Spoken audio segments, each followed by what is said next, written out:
헬스TV 안나쌤입니다. 자, 이어서 오늘은 백제에 대해서 다루도록 할게요. 자, 백제 초기부터 전성기, 그리고 백제가 이제 무너져 내려가는 이제 웅진시대와 사비시대까지 다 한 번에 다루도록 할 거예요. 그래서 우리가 고급이기 때문에 중급 강의가 아니라 고급 강의이기 때문에 조금 더 구체적인 왕들의 업적을 좀 세세히 공부해 보도록 하겠습니다. 바로 6강. 백제의 성립과 발전에 대해서 왕별로 흐름을 싹 정리해 보도록 할게요.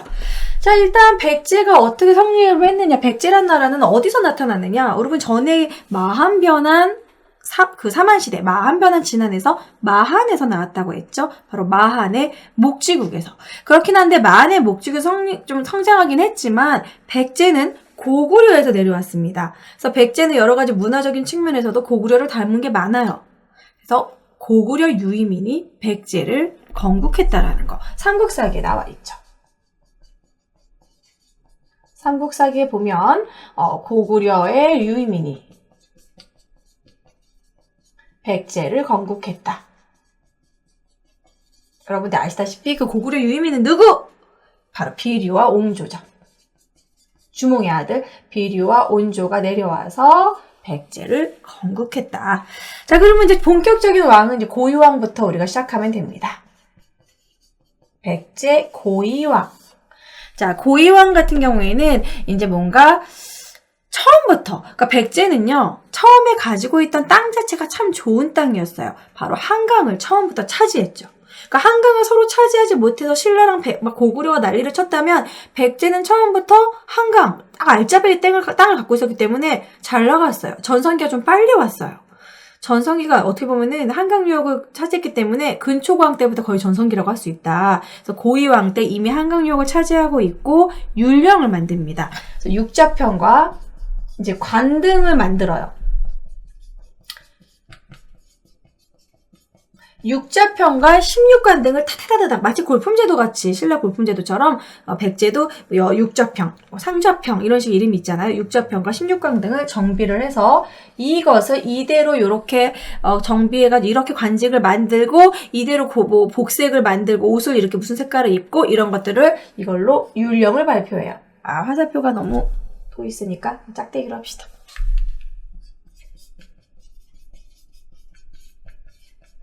이러한 관직이 있고 이러한 법률이 있다 이런 식으로 율령을 반포한 게 바로 고이왕입니다. 율령 반포. 자, 그리고 이제 영토도 넓혀요. 기존에 있었던 마한에서 가장 강성했던 국가 목지국을 고이왕이 점령을 합니다. 목지국을 병합했다, 점령했다, 영토를 넓히고 이미 중앙주권 국가의 기틀을 초반부터 마련을 했어요. 그래서 좀 빨랐다라는 거 백제는. 그래서 이게 3세기 때고, 자, 그리고 넘어와서 바로 이제 또 근초고왕입니다.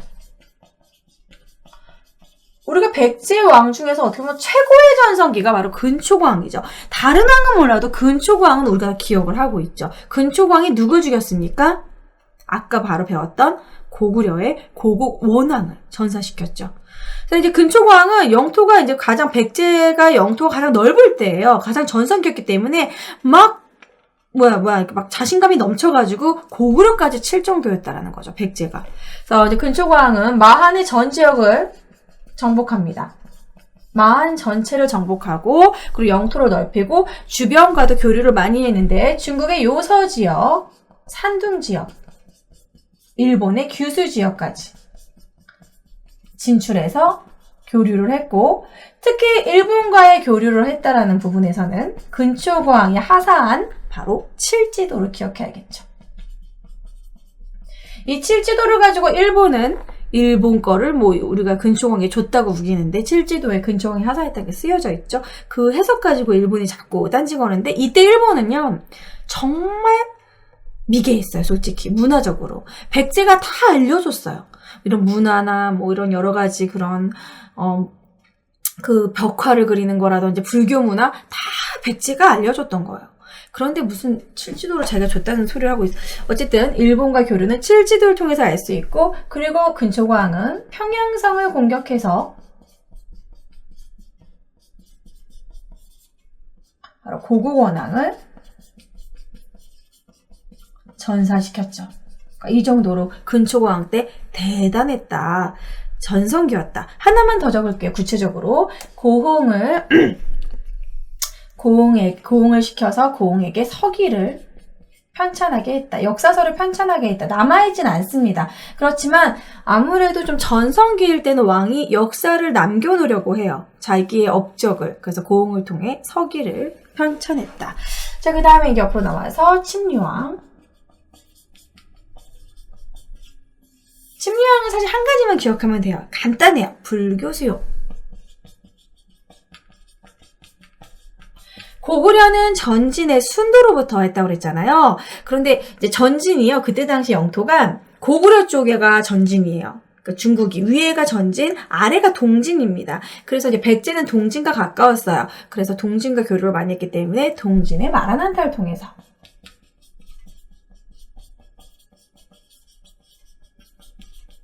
마라난타를 통해서 불교를 수용했다. 딱 요것만 침류왕을 기억하시면 돼요. 그래서 여기까지는 백제는 초반의 전성기가 옵니다. 백제의 전성기로 볼 수 있고 몇 세기 몇 세기 세기 정리해 보도록 할게요. 고이왕 3세기, 근초광 4세기, 그래서 침류왕까지 쭉 4세기입니다. 그래서 어떻게 보면 백제의 전성기라고 할 수 있습니다. 왜냐하면 한강유역을 처음부터 차지했기 때문에. 자, 그 다음에 밑으로 내려와서 이제 우울한 시기가 다가오죠. 침류왕 때까지 참 좋았었는데 결국 장수왕의 남하 정책으로 개로왕 하면서 한강유역을 뺏기죠. 누가? 개로왕이. 그래서 개로왕 때 한강유역을 뺏긴다. 한강을 점령당하죠. 한성 점령. 누구? 장수왕한테. 그래서 결국 전사당하죠. 그래서 울마 겨자걷기로 밑으로 내려가 수도를 잃었어. 한강을 뺏겼기 때문에 밑으로 내려와야 돼. 그래서 웅진천도를 할 수밖에 없겠죠. 장수왕의 공격으로 개로왕은 괴롭게 여기가 칸이 너무 많아서 일단 이렇게 쓸게요. 그리고 좀 밑으로 내릴 수밖에 없겠습니다. 칸이 지금 제가 모자라기 때문에. 자, 그 다음에 이제 문주왕은 딱히 문주왕도 한 건 없어요. 문주왕을 우리가 기억한다면 그냥 웅진천도만 기억하면 돼요. 웅진천도. 웅진은 지금의 공주다. 그래서 웅진성으로 첫 수도를 그냥 부랴부랴 옮겨. 그리고 왕권도 약했어요. 이때 백제가 이제 위기에 위기.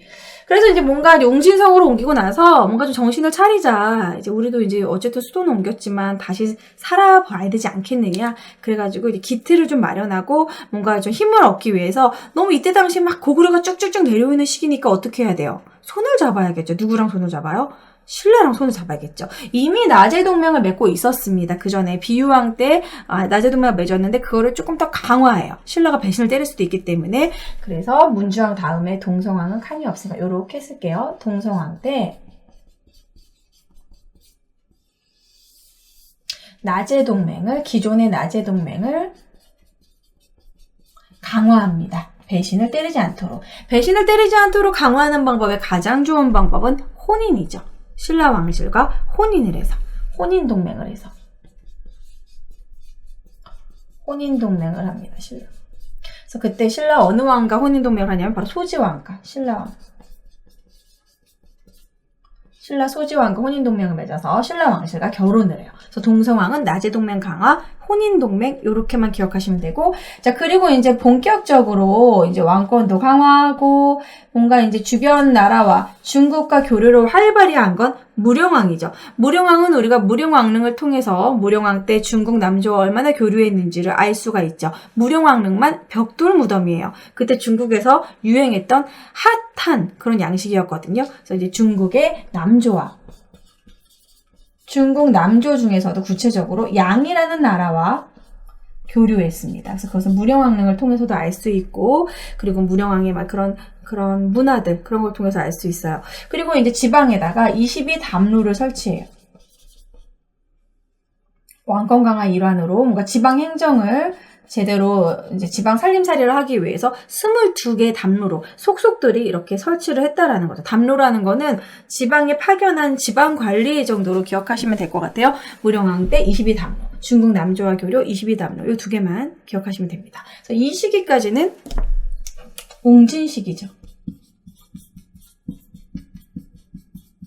옹진시기, 옹진으로 천도한 시기고, 시기를 정리해보면, 계로왕에서 문주왕 때까지는 이제 5세기로 볼 수 있습니다. 무령왕 때 이제 6세기가 되고요. 자, 그 다음에 이제 또 수도로 옮겨요. 옹진은 좀 좁았어요. 수도라고 하기에는 좀 좁았고 정신없이 어쩌서지 갑자기 수도로 옮긴 거기 때문에 계획적으로 옮긴 수도가 아니었고 여러모로 좀 불편했습니다. 그래서 아예 수도를 계획적으로 한 번 더 옮기게 돼요. 아니 왜 공주에 계속 있지 수도를 왜 부여로 또 옮겼을까 이런 생각을 하게 될 텐데 부여는 그때 당시 공주는 좀 산으로 좀 둘러싸인 분지 지형이고 부여 지방은 조금 더 벌판이 넓었고 계획적으로 수도를 옮기게 돼요. 그리고 좀 더 왕권 강화의 목적도 있었고 그것이 바로 성왕 때 수도를 사비로 옮기는 이유입니다. 성왕 중요하죠. 성왕은 백제의 이제 마지막 발악, 마지막 중흥.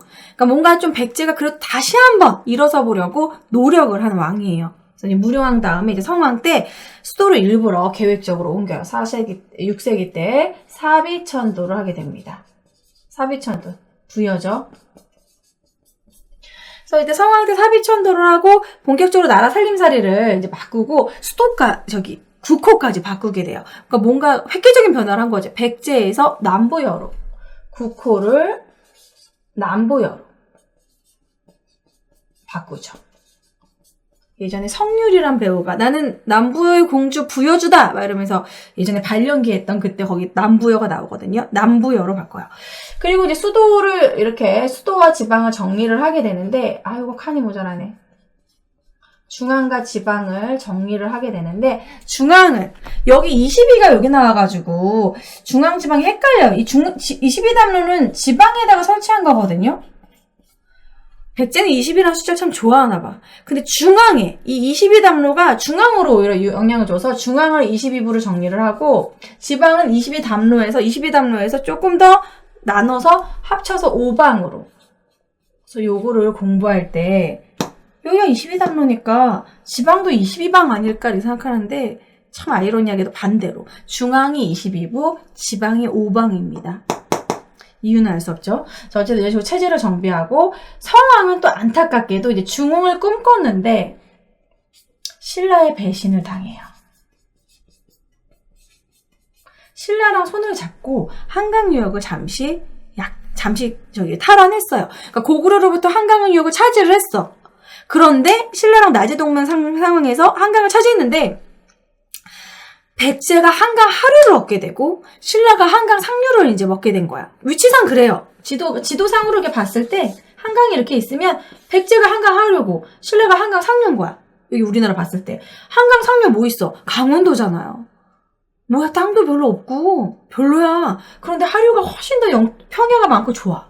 신라가 생각을 달리한 거지. 바로 통수, 배신을 때리는 거예요. 그래서 관산성에서 성왕을 죽입니다. 그래서 성왕이 신라의 배신으로 관산성에서 전사하게 되죠. 이때부터 신라랑 백제는 원수지간, 완전 통수맞음 이렇게 기억하시면 돼요. 근데 신라 입장에서도 한강 상류는 너무 별로인 거지. 다 산이야. 그래서 한강 하류가 이제 탐나니까 친 거죠. 마지막으로 얍삽하게 한 사람이 결국에는 삼국을 통일하게 되는 거죠. 그래서 한강 하류를 빼앗겼다. 그래서 어떻게 보면 그때부터 중흥이 실패한 거죠. 성왕이 만약에 이때 한강유역을 차지하고 관산성에서 전사하지 않았다면 백제가 삼국 통일을 할 수도 있었겠죠. 중흥이 성공을 했고 그 분위기로 쭉 갔으면 안타까운 부분이죠. 안타까운 부분이라고 해야 되는 건가? 저는 신라를 별로 안 좋아하기 때문에. 자, 어쨌든 성왕 그렇고요. 그리고 넘어가서 무왕으로 넘어가겠습니다. 무왕 부분은 우리가 중급 과정에서는 따로 공부하지 않으신 분들 많을 텐데 무왕은 문화재 때문에 많이 나와요. 무왕은 바로 서동요의 주인공입니다. 선화공주님은 밤마다 서동을 안고 자네 뭐 이런 식으로 맞동 뭐 이런 식으로 해서 그런 이야기 있잖아요. 서동요의 주인공이 바로 무왕입니다. 그렇다면 무왕은 신라의 공주인 선화공주와 결혼했다라는 부분인데 이런 부분도 참 이야기가 많아요. 정말 결혼했다는 얘기가 있고 아니다. 부인이 다른 사람이다. 아니다. 선화공주대로 있고 사택지적 비문 때문에 아무튼 사택지적이라는 아무튼 그 또 다른 저기 관련된 미륵사지에 나오는 그런 내용 때문인데 어쨌든 무왕이 서동요의 주인공입니다. 어쨌든 무왕은 신라도 공격을 했고요. 왜냐면은 성왕이 이렇게 당했으니까 신라를 공격하기도 하고 그 주변에다가 이제 신라랑은 이제 단절됐잖아요. 원수가 됐기 때문에 다른 나라들과 교류를 해야 됐겠죠. 그래서 수와 당나라 그리고 외와 적극적인 교류를 해서 이렇게 좀 군사력을 확보하려고 노력을 했고 서동요와 관련된 인물이라는 거. 지금 칠판이 작기 때문에 제가 이렇게 쓴 건데 여러분들이 따로 만약에 제 거 필기를 베껴서 필기하신다면 신라의 배신과 관상선 전사는 성왕 밑에다 쓰셔야 돼요. 무왕에다가 한나님이 이렇게 썼으니 한나쌤이 이렇게 썼으니까 신라의 배신 관상선 전사가 무왕인가 생각하시면 절대 안 됩니다. 혹시라도 헷갈릴 수 있으니까 이렇게 나눌게요. 이렇게입니다. 이렇게. 이거 성왕입니다, 모두. 헷갈리시면 안 돼요. 자, 무왕은 서동요와 관련된 사람이고, 무왕 같은 경우에는 또 선화공주랑 길을 나섰는데, 여기가 너무 영험한 지역인 것 같아요. 절을 지어주세요. 그래가지고, 미륵사지 석탑 유명하잖아요. 미륵사, 익산에 미륵사를 건립한 왕으로도 유명하죠. 미륵사지와 관련해서, 무왕이 많이 나와요. 그러니까 익산 미륵사, 그러니까 문화사와 관련해서 미륵사지 이렇게 미륵사지 석탑에 그런 사진이 나오고 무왕과 관련된 문제를 나온다던가 무왕과 관련된 그런 이야기와 관련해서 미륵사지 석탑을 물어본다던가 그래서 무왕은 한번 살펴보고 가야 되는 왕입니다.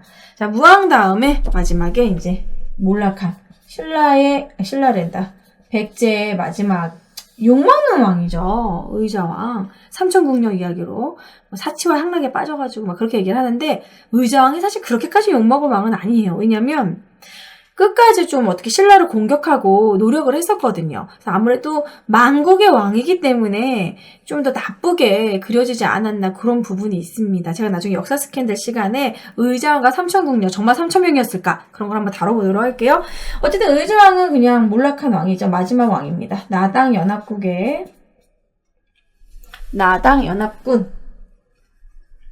신라가 결국 당나라랑 교류를 하잖아요. 나당 동맹을 맺고 나당연합군에게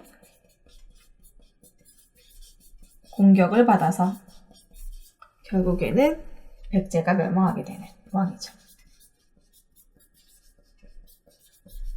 의자왕 때 결국 멸망하였다. 그래서 이렇게 쇠퇴기라고 할 수 있겠죠. 그래서 이 시기는 바로 사비시대.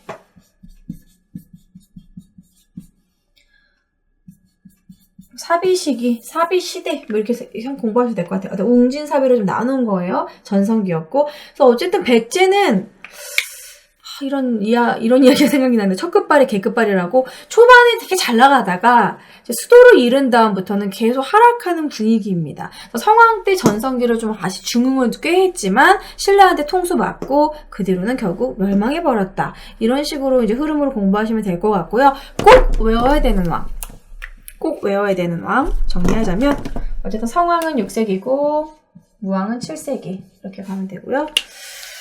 꼭 외워야 되는 왕은 역시 근초고왕이죠.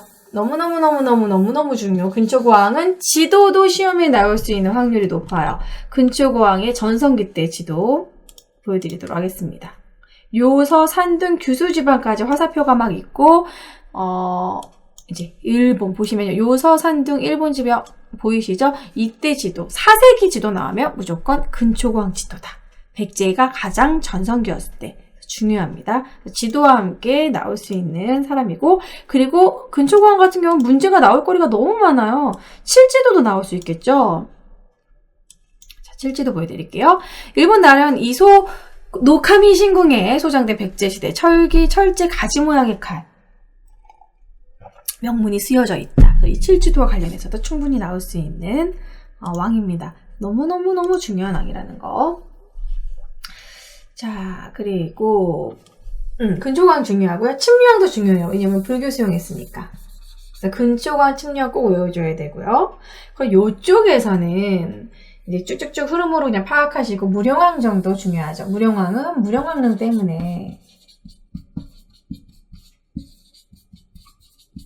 중국 남조와 교류했다는 게 매우 중요하고요. 22담로. 자, 그 다음에 또 성왕 중요합니다. 마지막에서는 중흥기. 중흥을 꿈꿨던 왕이기 때문에 수도를 옮겼고 국호도 바꿨기 때문에 사비천도 국호 남부요. 이렇게 지방 정비하고 신라에 배신당해서 전사했다.